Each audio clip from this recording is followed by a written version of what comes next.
बात करेंगे। ये आइए।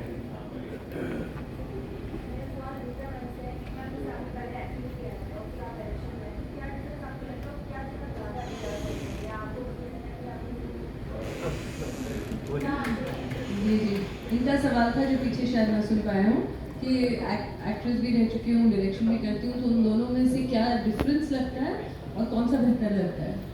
दोनों बहुत अलग है और आई थिंक अतुल जी ने शुरू में ही कह दिया था कि डायरेक्शन कहीं ज़्यादा चैलेंजिंग है, कहीं ज़्यादा एक्साइटिंग है।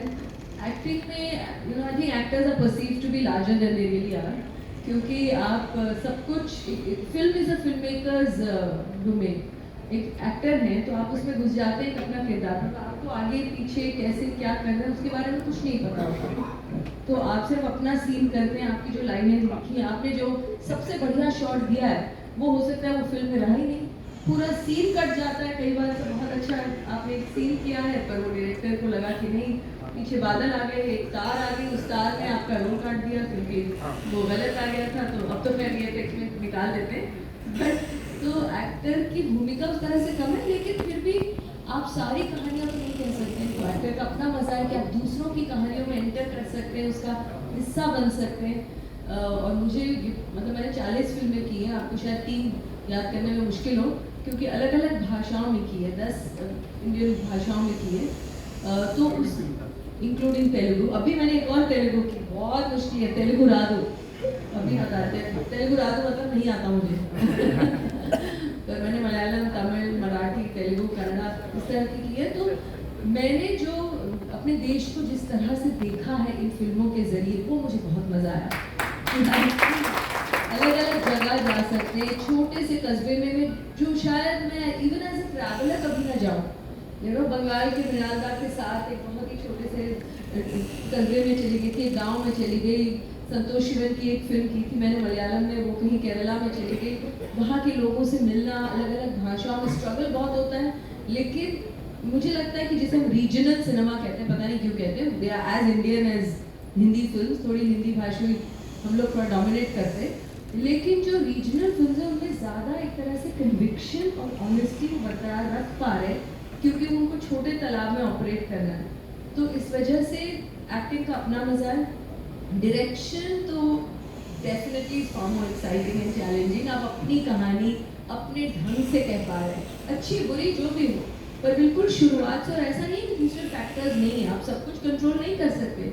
1000 चीज़ें 1000 बार मतलब प्रॉब्लमैटिक हो जाती हैं, आपको सबको लेके चलना पड़ता है, लेकिन फिर भी उसका एक अलग मजा है कि आप अपनी कहानी कह सकते हो। और मुझे चूज़ करने की क्या ज़रूरत है, मैं एक्ट भी कर सकती हूँ, डायरेक्ट भी कर सकती हूँ, पर अपनी फिल्मों में एक्ट करने की अभी तक मैंने हिम्मत नहीं की, क्योंकि मैं बहुत हर डिपार्टमेंट में घुसी रहती हूँ एज ए डायरेक्टर।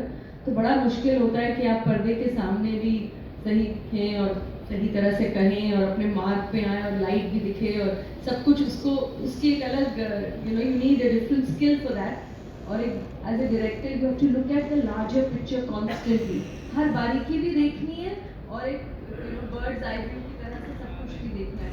तो अभी तक ये मैंने हिम्मत नहीं की, तो शायद कर भी दूँ। दोस्तों, मैं आखिरी सेंटेंस बोल के सेशन को हम लोग विराम देंगे कि यहाँ हम बात कर रहे थे कि वो साहित्यिक कृतियाँ जो अच्छा सिनेमा बनाती हैं वगैरह वगैरह, तो शायद इसमें ये भी असम्पशन है कि ज़रूरी है उस साहित्य के उस पदार्थ की तरह जिससे ही अब आगे आगे कोई चीज़ बनेगी।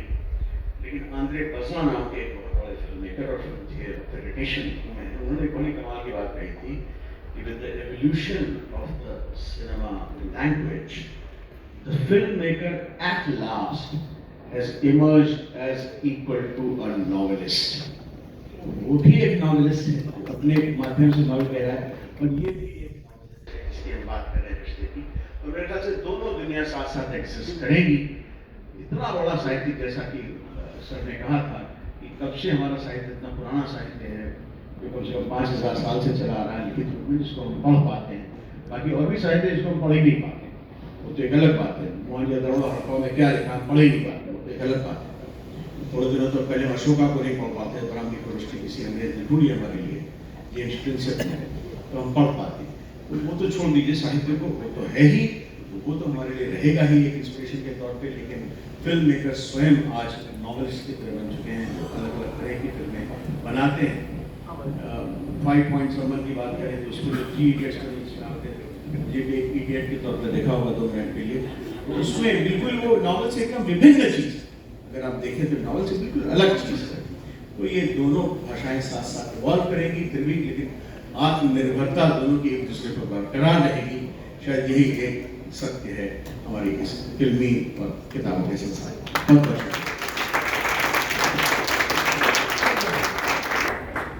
आज मंच को जो हमारा पैनल है उसको धन्यवाद देने के साथ साथ मैं अपनी ऑडियंस का भी बहुत धन्यवाद करना चाहती हूँ।